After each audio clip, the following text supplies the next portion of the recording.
Wondering what life is really like on Canada's wild and crazy West Coast? This podcast is all about the people, the places, and Vancouver Island time. Together, we'll explore this island paradise, a combination of ocean, city, and country living. We'll meet the fabulous locals, such as the Fudge Fairy and the Chicken Lady, who have chosen Victoria and Vancouver Island as their home. And we'll learn what makes this place unique and special to those who live here. And now, your host of Vancouver Island Time, Jane Johnston. Hi, everybody. It's Jane Johnston with the Briar Hill Group at Remax Camosun and host of Vancouver Island Time. This week, we have Sheri Peterson of Sheri Peterson Interior Design. We're going to be talking about the high Quadra area, specifically up Quadra, just south of the Quadra overpass, and just west of Quadra, east of the highway. And we're about 15 minutes outside of town and almost 50 minutes to the airport. Yeah, 15 minutes to the airport and about 25 to the ferry. Okay, so how long have you lived in this area? I've been here 12 years. And what made you choose this area? Well, this house it was a private sale. We knew the previous owners, and unfortunately they divorced. But we snagged the house because we had been to a few Christmas parties here and just loved the feeling of the house. It was also a cul-de-sac, and I had two little boys at the time, and a cul-de-sac was really important. I think so too, and actually they're really good. Some people look just for houses on cul-de-sac because there's no traffic. Exactly, and we found out later, we moved here in December, and in the springtime we found all these kids playing hockey in the cul-de-sac, so we knew we were home. So is this an awesome place for Halloween? It used to be. It's quieted down the last few years, but there's still a lot of kids. As the kids have gotten older, you're like pre-transition, right? Exactly. Yeah, because all those kids that were playing hockey in the cul-de-sac 12 years ago are now, young adults. So, what schools did your kids go to?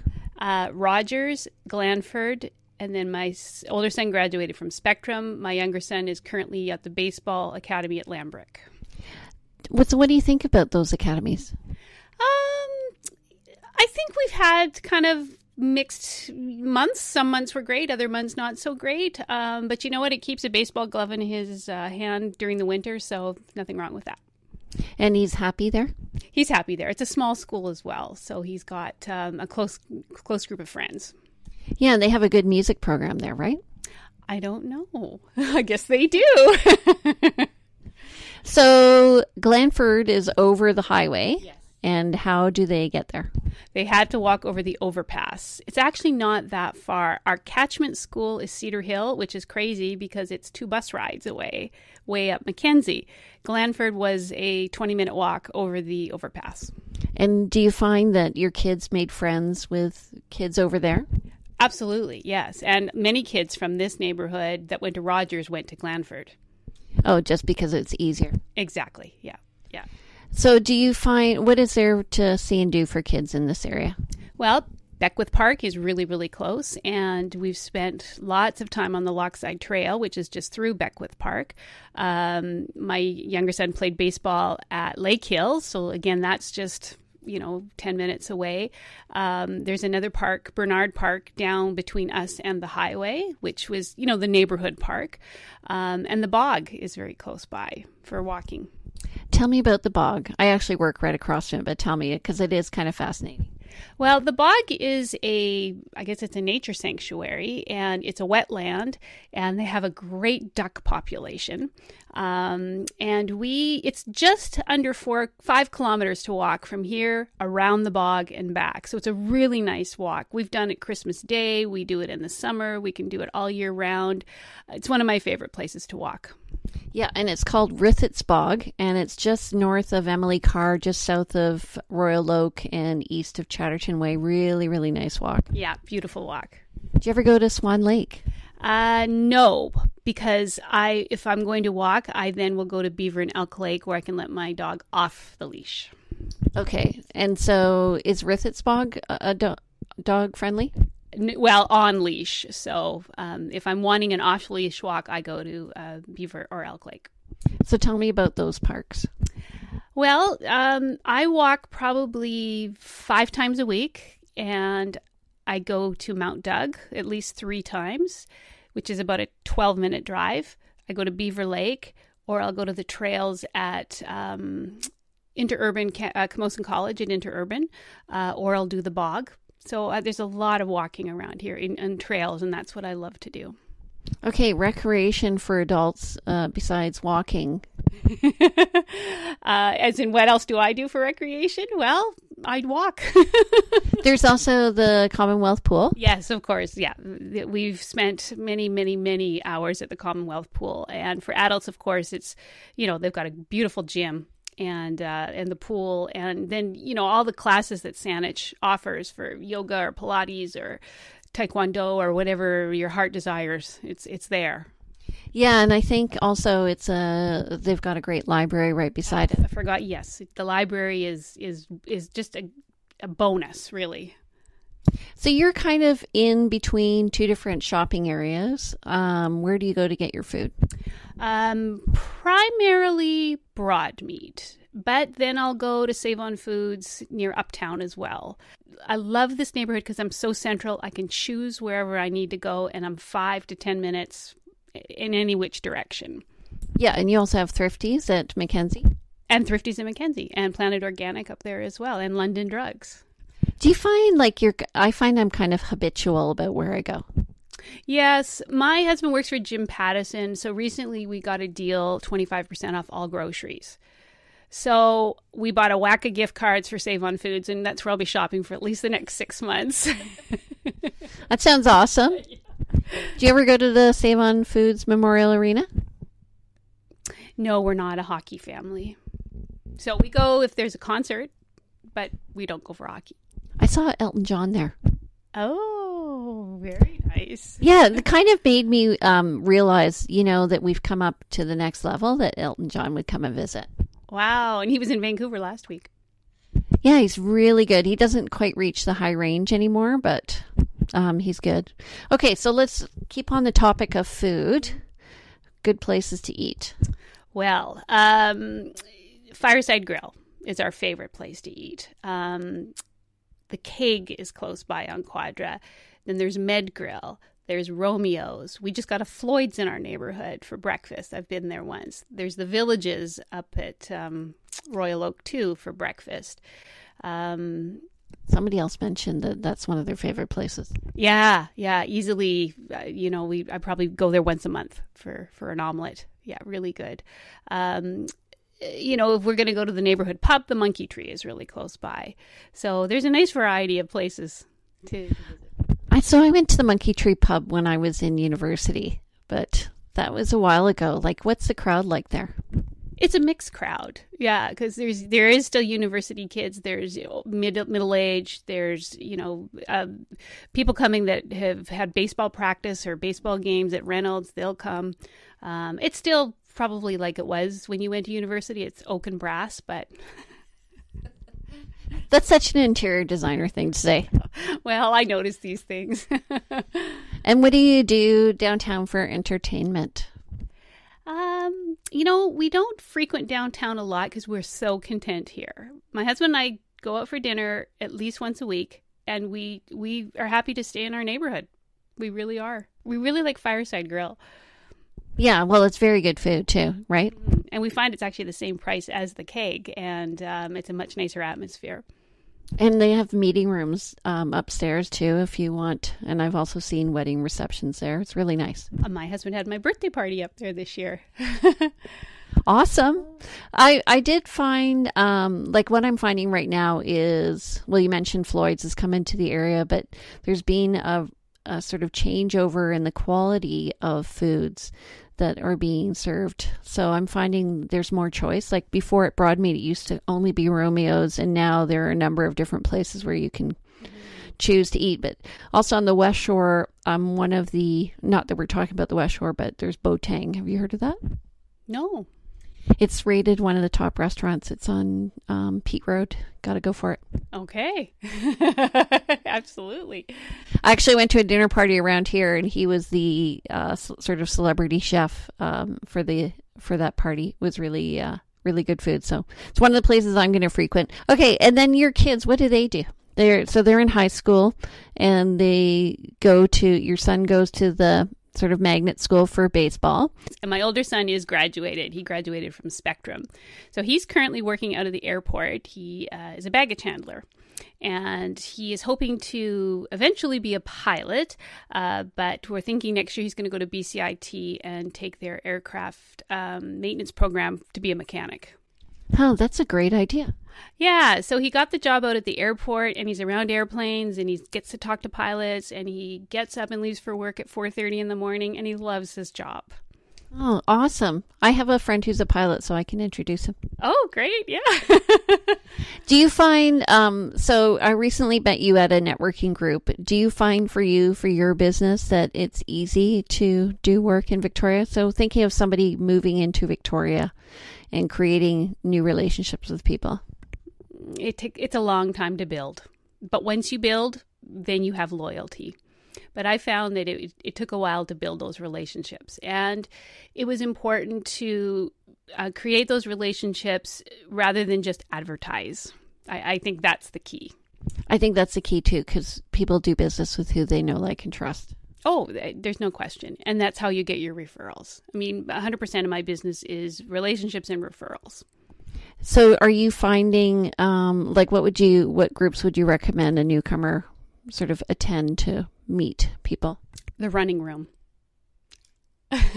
I've met quite a number of people through the running room. Now, I don't run anymore, but there was a period there where I ran for about 5 years, and I made some really great connections through the running room. Now, that aside, it's certainly not a networking group, but sometimes it's better that way. Yeah, it is. And there's always a different variety of people. It does change. So, you'll meet. I recently had a relationship with a career strategist, and I met her at the running room maybe 3 years ago. And, I just got to know who she was, and I liked her, and it's really been a nice synergy. Actually, I used to run one of the Times Colonist 10K clinics, and I found being at the front of the room, I was a phys ed teacher at the time. But then when I became a realtor, I did get clients from it, even though I hadn't been running or walking with them. Oh, interesting. And I think, when everybody's in their running garb, you don't know who does what, and there's no pretension around, oh, well, he's actually, the deputy minister of such and such or such, or he's, your mechanic or what, nobody knows. And it's quite cool. I'm working right now with some new realtors, and I'm trying to get them to get out into the community. And basically what I'm telling them is to just go and do what you love. I think that's a great way to do it. And working from home, you can definitely feel isolated. So getting out with groups, when the kids were little, it was harder, but, in the last 10 years, it's been much easier. How is it for you working out of your home? I found for me, myself, it was really hard to do that. So I got out of the office as soon as I could. Well, I've been doing it since 1998. So I would say I can't really go anywhere else. I'm here. And being, a mom, it was always great. We always had dinner when we were supposed to. I could throw a load of laundry in. I could walk the dog if I needed to at 4:00. I always got my kids from school. So it's at first when I did it, there was no prestige in working from home. It was like, oh, you work from home. And now nobody even thinks twice about it. Yeah, for me, it's just the social aspect. Well, and I do miss that. So I try and have lunch at least once a week with a colleague.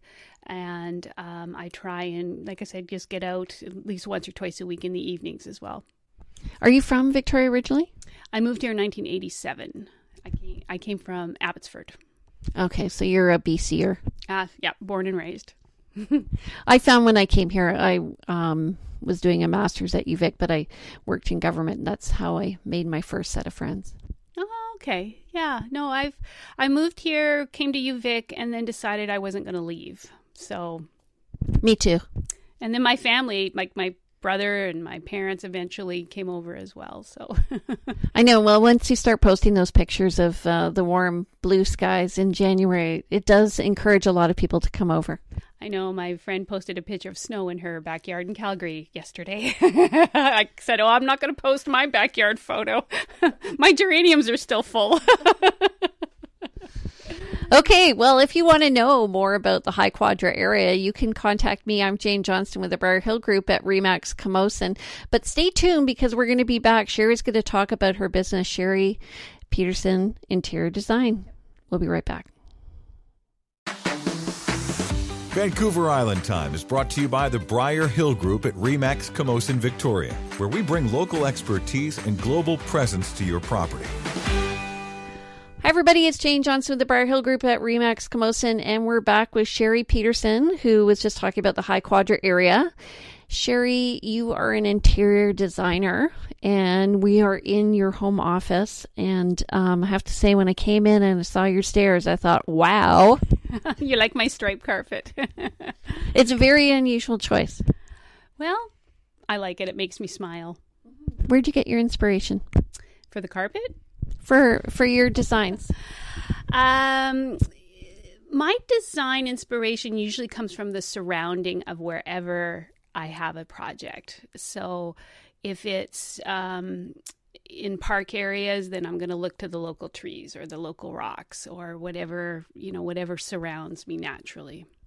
What sort of training do you have in interior design to do?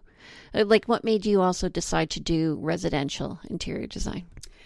Well, I'll give you the full background. I have a diploma of interior design. It's now what it would be almost a 30-year-old diploma. So it's not, the graduates today, it's a whole different kettle of fish. And I don't pretend to know what even a new graduate would know, but I have 30 years of experience. I started out doing only residential work and found that I needed to expand. So then I started doing hospitality and commercial work. Now it's probably more hospitality and commercial than residential. Oh, isn't that funny? I just thought residential. Yeah, because I'm looking around. You have a very warm house. Yeah, so I've done a lot of hotel work in the city, and currently I'm working at the Royal Victoria Yacht Club. Did a lot of work at the Union Club, Uplands Golf Course, Chateau Victoria, the Travelodge out in Sydney. So, a lot of hotel work. But I'm finding that when that slows down, I can pick up with the residential. So it's nice to have both. And do you find, is it the renewal of these spaces, is it happening because a time has passed or they're entering into a new look that they want to convey? Like, what is the impetus behind them calling you? Usually both. Hotels are going to have about a 10-year turnaround. So, for instance, believe it or not, coming up this month, we're doing the Parkside Hotel, all of the corridor spaces, and we refurnished the lobby. Well, most people, gee, that's not that old. And it's like, you know what? It's 10 years. Yeah, and some of those carpets are really gross. Yeah, so they're all going to be replaced early November. Are you moving to the carpet tiles as opposed to the one length? Not in hotels. What we did is we custom designed the one length carpet. That being said, out of the Travelodge, I did put carpet tiles in. So it depends on the application. For the Union Club and the Chateau Victoria and for the Royal Victoria Yacht Club, we're doing custom Axminster wool from England. So that's carpet that I design and pick the colors for. So it just depends on the application. Yeah, I find a lot of, the reason why I'm asking is I see a lot of stratas, so condo buildings, and they are moving to the carpet tile because it's then if they have a mess or whatever, they don't have to replace the whole carpet. Yeah, stratas definitely are carpet tile, or condo developments. Yeah, very much so. And offices, of course, are still very much carpet tile as well. So when you're working in a building like the Union Club or whatever, where you have, it's steeped in history, well, as old as it gets in Victoria, we're talking like 100 and some odd years. How do you come up with the ideas? Well, the the building, the architecture has to tell me what the story is. So I'm not going to try and put in something that's new and modern, and the building tells me the story, and that's what I have to go with. So it's not always what I want, but it doesn't matter what I want. It's my personal tastes actually don't have anything to do with what the design is. It has to do with what the building tells me it needs to be. Do you go in with a couple of ideas and then they just pick, or is it negotiated? I have no idea about this process, as you can tell. I'm very interested. Depends on the client. Sometimes they want 2 options. If it's a committee, they'll want 2 or 3 options. Sometimes it's a morph of those 2 or 3 options, a little of this, a little of that. Other times it'll be just pick it, please. So I just go with whatever the client is asking. Okay, so besides interior, do you do exterior work? Yes. So currently I am training with the International Association of Color Consultants. I've done all their courses, I've written the exam, and I'm currently writing my thesis right now. And so it's not a registered or accredited education program, but it teaches color from a science and psychological point of view, or physiological and psychological point of view, and how color affects us. I've been recently voted vice president of the association, so I'm steeped in it deeply. But it has taken me to treat color as my specialty, and this is where I'm really focusing. So I've just in the last month, I've done work for Camosun College on the exterior of 4 of their buildings. Right now I'm working at Royal Oak with Hans Braun Developments for their buildings, and I'm loving it. It's just switching it up. It's doing something different. I'm learning. It's exciting. It's funny you say that, because I used to live at Pearson College and my husband was involved in the campus renewal, and we were having a big discussion about the color of a building, and in the middle of a party, one of the guys went out, got a brush, and he was painting the side of the building so we could all look at it right on the water. It is, I think, though, it's so true. Like, I see it in my business too. Yeah, and color, I mean, it affects us all. It's so important to get the right tone. And, I can drive around and look at some buildings and go, whoa. I won't mention exactly what building it is, but there's a newer retirement residence in Victoria, and it's so out of sync. The yellow? The yellow. You know who picked it? A designer from Nebraska. Now, in the Midwest, maybe that yellow works. Does it work here? Not at all. Well, it's like 3 or 4 different yellows. Daffodil yellow. Yeah, it just doesn't work. It doesn't work. But I figure if there's anybody in that building with dementia, they will know which building they are from. And maybe that was their branding. I don't know. But, we have to take our, again, going back to our environment, and we have to have color that fits here. Mm-hmm. So an old friend of mine used to be his dad was with Knorr Architects. He was the niche in Knorr Architects. They designed the Sky Dome, and the O is Ott, Carlos Ott. And Carlos's house burned down in Toronto, right around the corner from where I lived. And he took this old character home, which was a charred shell now, which he was restoring, and turned it into, they call it now Ott's Box. Uh-huh. So it's like 9 squares, and it looks like what's that game? What's My Line or something? Whatever. It's like a Hollywood Squares. It looks like a Hollywood Squares, and it's so incongruous with everything else. It's very unattractive. What do you think of that when you see that? I understand the artist mentality behind that, but I think it depends on what the neighborhood, what will the neighborhood take, or what's accepted in that neighborhood. Maybe in some downtown areas it looks okay, and in others it just looks completely out of place. So I find we're moving to a more contemporary design now overall. Do you? Oh, very much so. Yeah, very, very much so. But again, all the contemporary houses are all looking the same. And they also, a lot have flat roofs, which are very hard to sell actually in a wet climate. Yeah, they're flat roofs and a lot of cedar, exposed cedar, which has to be maintained. So it's, I think we're in a trend, and, trends come and go. Okay, so let's talk about trends in color. Well, trends in color, see, this is what I don't follow, are trends in color. Color is chosen with what is natural in the surroundings and what the building asks for. The trend colors is simply, it's a marketing tool. So that's not something that I really particularly follow. Every paint company has a new trend color every year, and they're all completely different. Pantone has their color of the year. Well, it doesn't relate necessarily to interior design. It could be for the fashion industry, or it could be for, what color is your cell phone cover going to be next year. I also find trend covers, it's not an environmentally responsible thing to do, because it's forcing us to throw things out and start over again.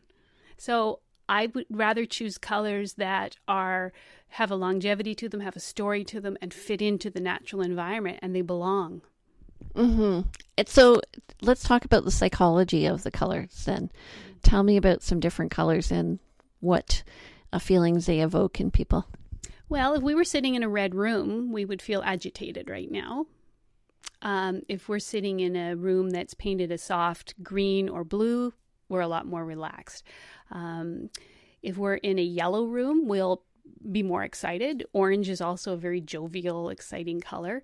But then there's shades of each of those colors too that can go from one end to, the other. So it's also knowing the tones of each color and how to choose them.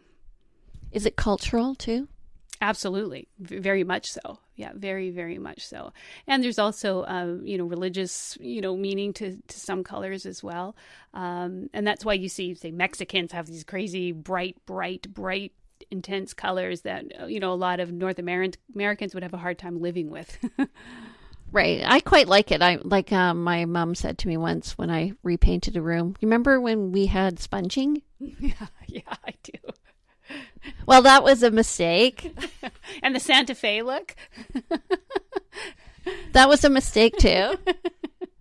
No, I found to me, this color, this neutral brown that we have is very reminiscent of the early 2006 era.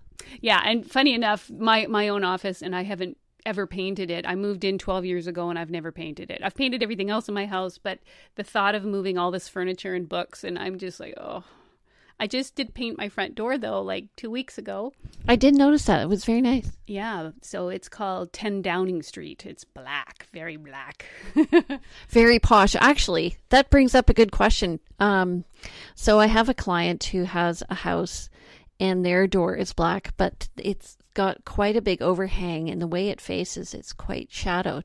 It almost looks like a hole inside the building. And so I was saying, why don't you paint your door? Why don't you paint your door? Yeah, you can make a big impact just by painting your door. What about red doors? Oh, I love red doors. On the right house, facing the right direction. I love yellow doors. I actually had a hard time picking my own color for my own door. But I went with black because I just wanted something that, a Christmas wreath would look nice on, or a door swag in the fall would look nice on. So, yeah. Do you find, what does a red door mean actually? Is it good luck? I think probably in the Chinese culture it would be good luck. They wouldn't like a black door, I don't think. So anyway, we'll see if they paint it or not. But my thought was just to just make it's the first thing that you see when you look at the house. So I thought, let's make it as welcoming as possible. Yeah. And, I think also a front door, if it gets a lot of light, then maybe a red door might be too bright. So maybe you have to tone that down to make it a little more of a burgundy door. So do you also do anything regarding the exterior, like landscaping? Do you get involved with that at all? No, not at all. Do you work with people who help you out with that?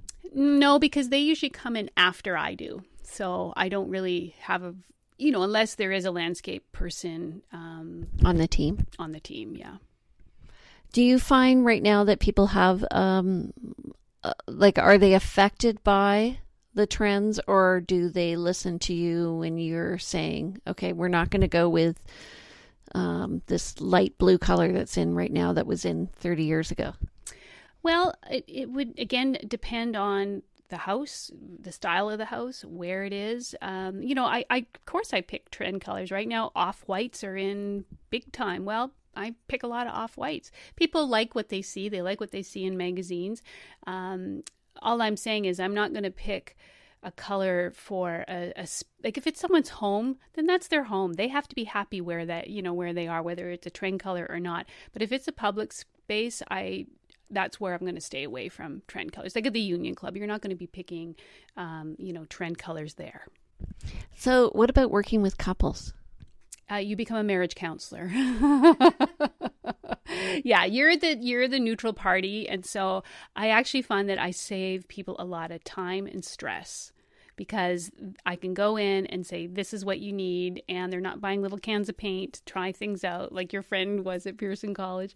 And couples stop fighting if they can agree that the third person will choose. I did do a home for an East Indian family, and it was 2 brothers, 2 wives, and the mother. And they called me because they said, forget it. Like, we cannot make a decision. Whatever you say will go. So it was actually quite easy. Right. Okay, so we're coming to the end of this portion. I'm just wondering, how do people get in touch with you?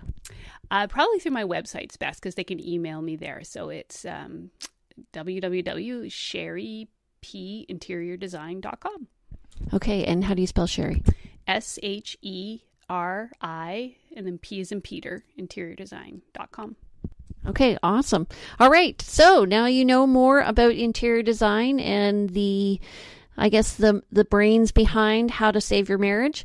If you want more information, call Sheri. If you want more information about the High Quadra area, call me. I'm Jane Johnston with the Briar Hill Group at Remax Camosun. Take care. Have a great day and welcome to the neighborhood. Welcome to the neighborhood. We hope you have had some insight into West Coast living. If you know of someone or someplace that should be highlighted in our podcast, we'd love to hear from you. Please go to VancouverIslandTime.com and click on our Connect button. See you next week on Vancouver Island Time with Jane Johnston.